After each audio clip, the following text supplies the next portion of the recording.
Fashion. It's very important. And it's very important to talk about fashion. When I was asked to be a guest on Mickey Joe Theatre's beautiful recap series of Mamma Mia, I Have a Dream, there was just one thing in my little mind, in my little coconut, and it was fashion.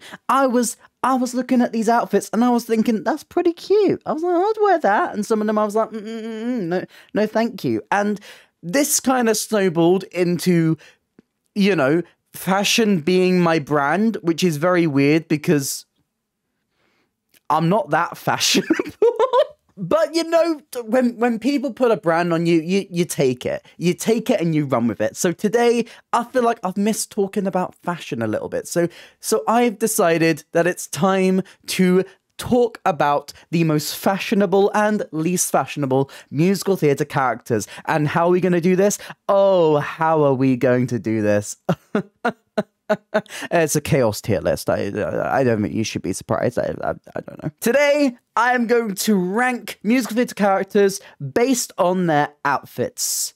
I have picked an outfit for each of them to talk about, and we are going to find out today who is an icon of fashion and who is rotted. But if you haven't seen my face before, hi, I'm Ellie. I talk about theatre. I am the most chaotic theatre person on the internet. I talk about musicals and plays, often in very weird ways. So if any of that sounds interesting to you, please consider hitting like and subscribe. It really helps me out, helps out the channel. But let's get into this tier list. So here we have our characters and our tier list. The top of the top is the icon of fashion. These are the ones that go above and beyond, you know. These are not just your nice little things. This is not like, oh, I'd wear that. This is like, girl, stunning, gorgeous, everything top tier. This is a 10 out of 10 look, and they will accept nothing less. They are an icon of fashion, and we need to appreciate them for their fashion things. The tier below that is pretty nice, you know. I actually think that this person has a nice fashion sense. You know, they've got the style, they've got the moves, they've got everything that they need. They've clearly got something about them, and they pick the clothes so perfectly, and I would wear everything that they put on their bodies. And even if I wouldn't, you know, I can understand why it works for them, and it works. It works. Then next down, we have like, this is like the mid tier. This is like, I wouldn't wear it. It's not for me. It's not for me, really. I'm good. But you know what? You know, you're slaying in your own way. Do I agree that it's a slay? No, but but it's slay adjacent to someone's eyes, not mine, but to someone, maybe. I don't know. Not now. Not this. This isn't quite it for me, but you do you, girl. And then we have the tier that's aptly named Oh. Oh. Oh. I don't think it needs any more explanation than that.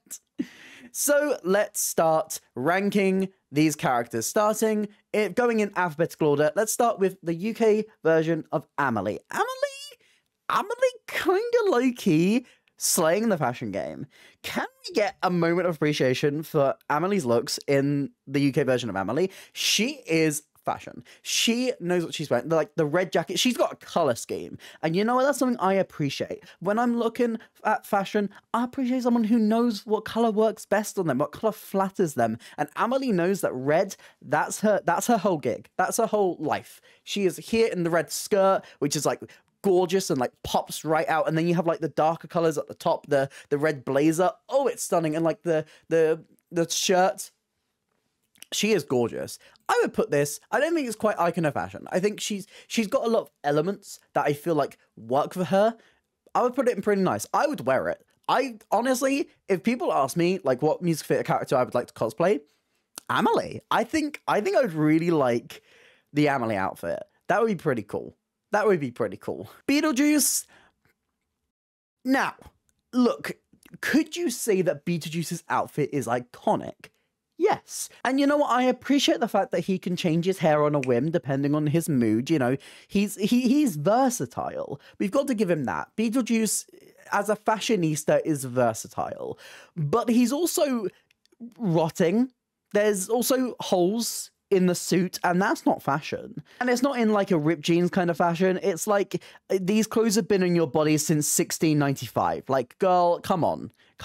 This is O. This is O. This is O. Oh no. I feel like it's probably going to be like the top of O, because like this outfit is iconic. The stripes, look, you have to admit that the Beetlejuice outfit is iconic, but I feel like it's iconic for the wrong reasons, you know?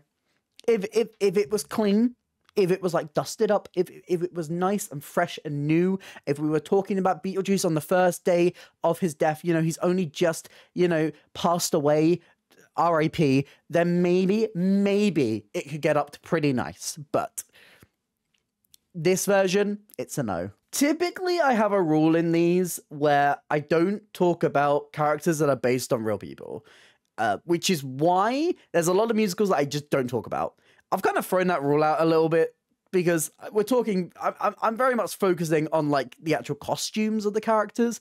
So I felt like it was more okay. And that means for the first time ever, for the first time in Drag Race history, I can talk about Bonnie and Clyde. Here we go. This is specifically Bonnie, the suggestion from you guys, because I asked on Instagram. So follow me on Instagram. I do cool things on there. Was that Bonnie Parker. I mean, Clyde is pretty suave, and Clyde is in this picture, so should we focus on Clyde as well? I don't know, because maybe that's going to bring it down. Bonnie Parker, in the musical Bonnie and Clyde, this, like, specific version, she is fashion. She is fashion. I mean, look at this, like the tiny little, like the crop thing, the crop, like, I want to say jacket, but I don't think it's quite a jacket, like the crop thing over the long dress, like the black, it's like bold, it's like punchy, it's powerful, but then like the accent colors really make like pop and give it that little edge to it. Oh, it's gorgeous. Oh my God, it's gorgeous. And then you top it all off with the hat, with the beret, which has become so iconic to Bonnie and Clyde. It's such a staple of Bonnie and Clyde that you're like, come on. Claps all around. Bonnie Parker from the musical Bonnie and Clyde, specifically the musical version, is an icon of fashion. And I will hear nothing else. Do you know who else is an icon of fashion? My girl, Christine. Christine, do you know why whenever you go to MusicalCon, whenever you step into MusicalCon, you will see just 1,000,001 cosplayers of Christine? That is because she is fashion. She is fashion.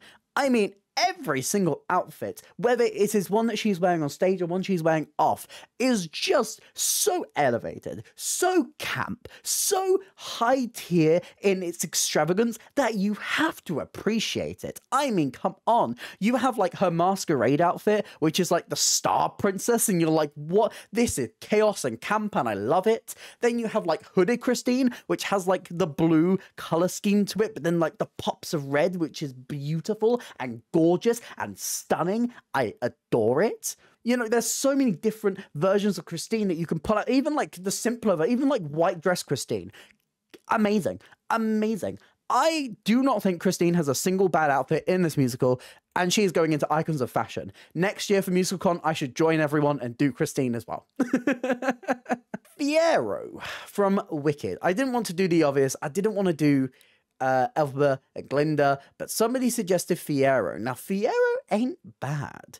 I feel like a lot of the time, you know, men's fashion can seem a little bit less interesting to me, just personally. But you know what? If there is a man that dresses fine, damn fine, Fiyero kind of does it. And I'm kind of here for it, low-key. I mean, you got to think, like, when he's in, like, the army outfit, that's camp. And even when he's, like the version I've got here, with, like, the green shirt and the darker green trousers with, like, the suspenders, this is cute. This is pretty nice tier. In general, Fiyero isn't a bad dresser. He gets some really nice outfits throughout Wicked. Even though this one, I feel like, I don't know, it's missing something. What is that something? Can't tell you, but it's missing something to bring him up to icon of fashion, you know. But I gotta say, I gotta appreciate it. I've got to appreciate it. Next up, it's Frankenfurter. Well, I don't think this can go anywhere above. I wouldn't wear it because I'll be perfectly honest and perfectly frank. Inverter. Frank is an alien from the planet transsexual Transylvania. You know, he's going to have a very different fashion sense to us, and that is perfectly fine and perfectly valid. This is cutting edge chic on that planet. But you know what? You've come here. You've come here. You've come to Earth, and we're going to have to judge you on Earth standards. This is another one though that I feel like its iconic status is going to give it some more points. I don't think it's bad. I don't think it's bad. I don't think it's going to go into O, but I feel like it go into, I wouldn't wear it, but it's okay. You know, it's a bold statement, and we love that. We love a queer bold statement in this household. Thank you. But I wouldn't personally wear it. Do you know which outfit of Frank I actually like more? Like the surgeon's gown with like the heart on it. That one. I'll put it on screen right now. Wow. This one's good. This one I think saved it. This one I like this one. Next up, somebody suggested just Heather Chandler, but I feel like you can't judge the Heathers separately. You have to do the Heathers, especially the UK version of the Heathers, together. You know me. I love a color scheme. I love a color scheme, and these girls know how to milk a color scheme. This is so precise, so good, so perfectly done. So perfectly done to bring you the color scheme, and it is gorgeous. I like it. I like it. I feel like it would probably go into pretty nice. I feel like what it's missing is like those little bedazzlements. I feel like they're nice. I feel like they work. I feel like the color scheme is so bold and so pretty and like works so well, and I like the little joint elements that they all have and everything, and like the scrunchie, iconic. Again, if we were talking about icons, this would be even higher. But I feel like it's very safely pretty nice. I would do a cosplay of the Heathers. I mean, it's easy because it would cost me like £5 that went to Primark, but you know, for now it goes there. Janice. Oh, you guys got me talking about Mean Girls. All right.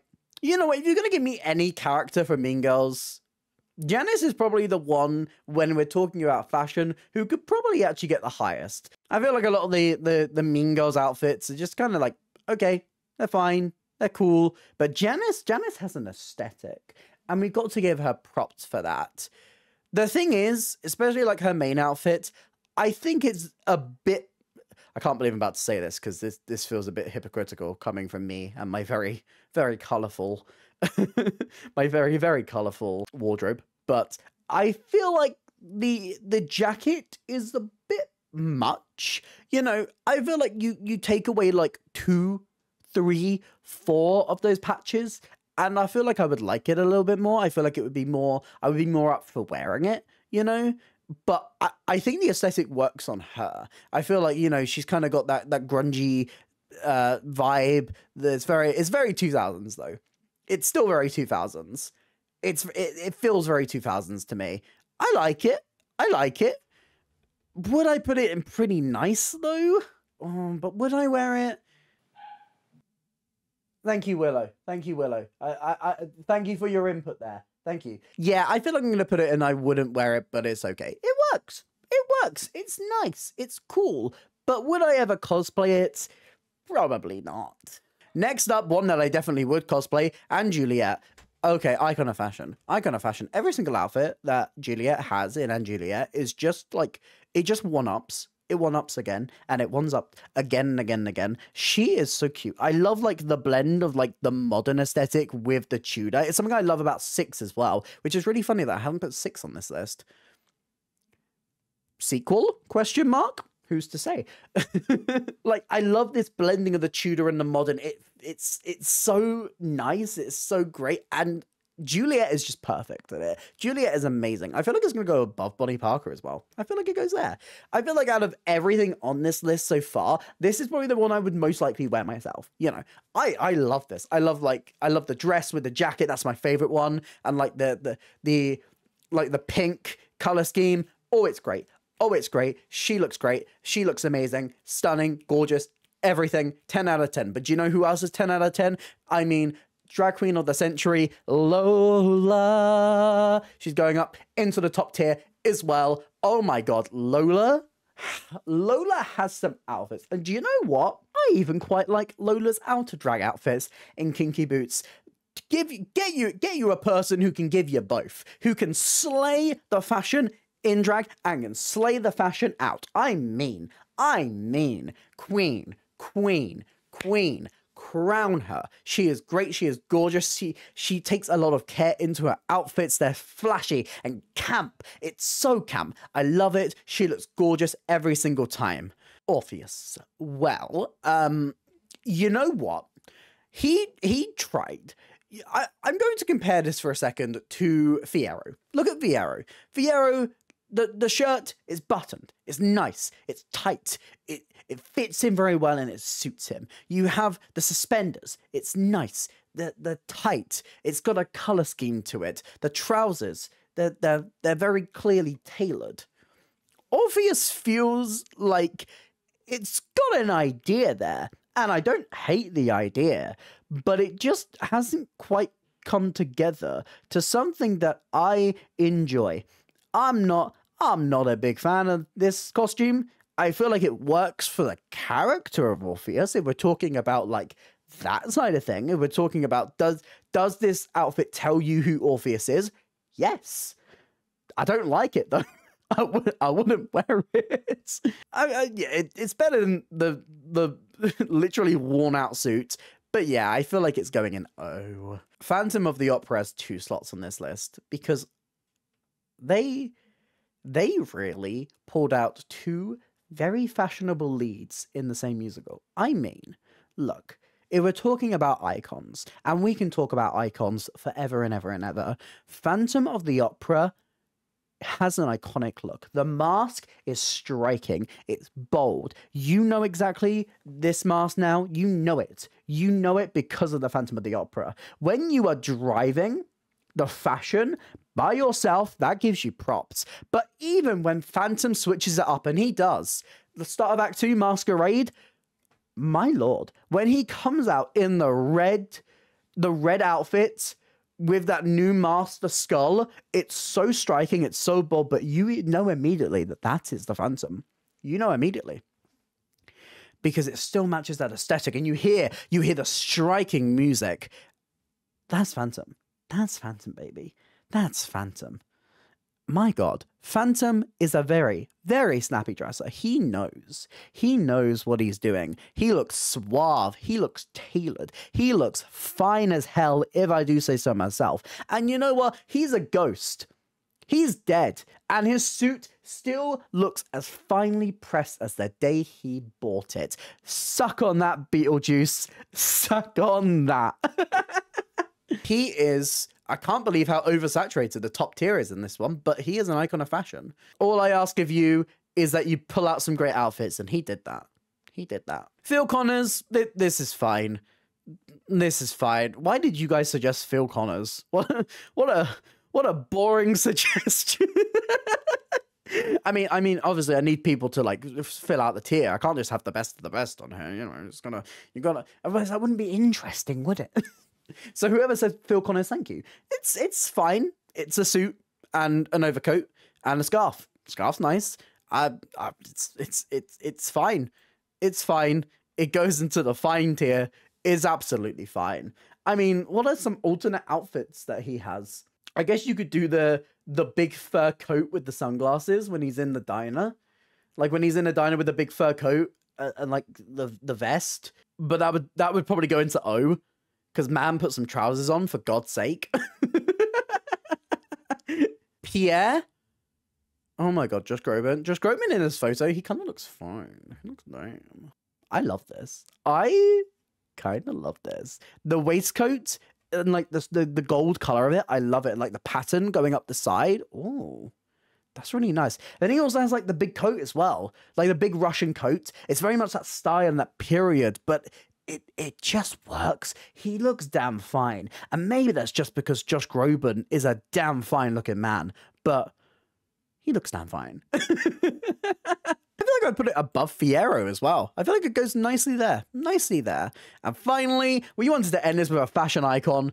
And if you're talking about fashion icons, Satine from Moulin Rouge has some outfits. I picked one specifically because I feel like this is like the creme de la creme. This is the first outfit you see Satine in Moulin Rouge, and this is gorgeous. I mean, look at her as the diamond, the sparkling diamond, and you have like the bodice that's like sparkling. She's on the swing, and like the ruffles going down, and like the long trail behind her, and the hat, camp. And as you can tell from this list, I love camp. She looks absolutely gorgeous. She looks stunning. There is not a single person in that audience who is not staring at her as she comes down from that ceiling, and you're like, ugh. Girl. I feel like when we're talking about icons of fashion, oh, does she beat Christine? Does she beat Christine? Oh, does she beat Juliet? All these are questions that are hard to answer. I feel like Satine is probably the most fashionable. I feel like Satine's the most fashionable. I feel like she's got this. And this is our tier list. Look at this. I'm happy with this so far. I'm happy. What do you think? Did I get any of these vastly wrong? Do you have any suggestions? I'll answer some of the ones that you suggest in the comments down below. So share some other people who you want me to judge the fashion of. If you did enjoy this video, please consider hitting like and subscribe. It really helps me out, helps out the channel. Here's some links to my videos on screen right now, and a link to my Instagram if you want to drop me a follow over there. But that's it for me today, and I hope to see you next time. Bye!